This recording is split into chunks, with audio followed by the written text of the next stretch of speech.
Notre experte fitness et également, elle est bien sûr la tête d'affiche de ces capsules sur nos ondes, que vous pouvez voir 2 temps, 3 mouvements pour vous maintenir en forme. Si vos résolutions sont encore dans votre quotidien, est-ce que vous avez été capable de les maintenir? En tout cas, ce sera sujet de conversation avec Isabelle Dominique-Croix à l'instant. Salut, comment ça va, ma chère? Ça va très bien. Bonne année. Hey, bonne année à toi aussi, oui, parce que nous, c'est notre première cette semaine. Et justement, je parlais dans l'introduction de ces bonnes résolutions qui souvent, rendues à la mi-février, pour toutes sortes de raisons, on a abdiqué. Mais en plus, il faut dire que l'hiver est un peu, des fois, rendu lourd aussi. Alors, quelles sont finalement les façons de contrer ces obstacles qui se présentent naturellement dans notre quotidien à nous?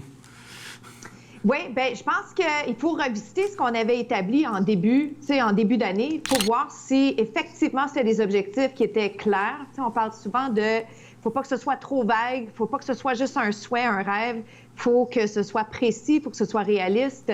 Alors, je voulais un peu relancer cette conversation-là parce que bien, s'ils sont pas amorcés, c'est pas grave, hein? C'est comme ça fait juste 6 semaines, on a le temps, on a toujours l'excuse de la pandémie, mais après ça, il faut trouver des solutions. Qu'est-ce qu'on va faire? Tout le monde a hâte au printemps, je pense. Je pense qu'on profite de l'hiver parce qu'on doit le faire cette année en particulier. Mais en même temps, qu'est-ce qu'on peut faire? Tu sais, petit, puis l'expression que j'aime, petit train va loin. Je trouve que ça fait du bien quand on fait même juste un petit 5 minutes, un petit 10 minutes. Tu sais, des fois, aller courir, puis je pense que tu es d'accord avec moi. Des fois, on n'arrive pas à faire ce qu'on voulait faire, mais d'en faire un peu quand on peut, c'est très valorisant. Puis à la fin de la semaine, bien, on se sent mieux, on se tape moins dessus. Oui, mais d'ailleurs, j'ai un questionnement pour toi, parce que j'ai remarqué autour de moi que c'est dans les habitudes qu'on doit établir. Ça, on en a déjà parlé également ensemble. Mais est-ce que, par exemple, c'est plus bénéfique s'entraîner quand on a le temps, comme tu viens de mentionner, ou d'essayer de miser toujours sur les mêmes moments? Dans le sens que, tu sais, quand des fois, on se dit, OK, le soir après souper, là j'ai du temps, le mardi soir, je vais y aller. Là, sinon, ça va être mercredi matin parce que, bon, mes enfants partent à l'école, c'est mon amoureux, par exemple, qui s'en occupe, peu importe. Mais est-ce que c'est mieux de s'entraîner le matin ou le soir, par exemple? Moi, j'avais ce questionnement-là. Bien, c'est une excellente question et c'est très difficile d'avoir une réponse précise. Moi, je trouve que je suis plus efficace quand je le fais avant midi. Plus la journée avance, plus je commence à avoir soit de la fatigue, soit d'autres choses à faire, soit de la culpabilité de ne pas l'avoir fait plus tôt. Donc, il y a plusieurs choses qui vont rentrer en ligne de compte qui vont me faire peut-être soit retarder ou repousser un entraînement. Mais je dirais, les gens qui ne sont pas lève-tôt, il ne faut pas non plus se lever tôt pour essayer de faire un truc qu'on n'a pas le réflexe de faire de toute façon. Donc, ma question, ça serait... Je pense que c'est bon d'avoir un plan B. Tu sais, disons que là, je prévoyais faire mes trucs mardi, jeudi, samedi, et là, grosse tempête de neige, je peux pas le faire. OK, bon, mercredi matin, c'est pas mon créneau idéal, mais là, je pourrais-tu faire un 20 minutes plutôt qu'un 45? Comme ça, c'est fait. C'est même chose pour toi quand tu vas courir. Bien, il y a des jours où, tu sais, si on va courir dehors, c'est presque risqué parce que là, on pourrait glisser, parce que là, c'est pas déneigé. Mais si on fait 15, 20, 30 minutes plutôt que le plus long, puis là, je parle de temps... C'est très relatif, le temps. Pour quelqu'un, 45 minutes, c'est complètement illogique. Pour quelqu'un comme toi qui a l'habitude, tu es plus content encore quand t'en fais un petit peu plus. Oui, totalement. Donc, oui, je te répondrais que de façon générale, c'est très, très individuel. Ça dépend des gens. Les lève-tôt, ça va être facile pour eux de le faire le matin, mais ceux qui traînent un peu plus le matin, mais qui sont des lève, tu sais, comment on appelle ça, des couche-tards? Des couche-tards, mais de toute façon, c'est sûr qu'il y a les couvre-feux de ces temps-ci qui nous empêchent aussi de pouvoir sortir super tard. Mais je me disais, est-ce que le soir, le fait de s'entraîner, ça développe, tu sais, est-ce qu'au contraire, ça active le système et que ça empêche le sommeil, ou est-ce que ça peut venir brimer la qualité du sommeil par la suite, ou au contraire, ça n'a aucune incidence selon toi? Bien, je pense que ça aussi, ça dépend des gens. Tu sais, des fois, on est très, très crinqué le soir et là, est-ce que c'est plus difficile de se coucher? Mais en plus, j'ajouterais, les gens sont très cyberdépendants présentement. Aussi. Alors, est-ce que c'est le fait d'avoir fait de l'activité physique ou est-ce que c'est le fait d'avoir été sur les téléphones Netflix et compagnie? Je pense qu'il faut l'essayer pour voir un peu qu'est-ce qui fonctionne. Moi, j'ai toujours trouvé que peu importe l'exercice que je fais dans la journée, le soir, je dors bien. Donc, j'ai pas de problème de sommeil de ce côté-là. J'ai déjà fait un peu d'insomnie. Alors, il faut comme trouver sa recette, sa formule gagnante, voir un peu qu'est-ce que... Tu sais, faire essai-erreur. Même chose pour les entraînements. Qu'est-ce qui marche pour moi? Qu'est-ce que j'aime faire? Si j'aime pas ça, bien, je passe au prochain, prochain contenu. Et je voulais savoir avec toi, parce qu'il y a beaucoup de gens qui se dotent de programmes d'entraînement en ligne, compte tenu qu'on ne peut pas aller au gym là, au moment de se parler, c'est encore malheureusement dans les zones rouges interdites, c'est pas ouvert.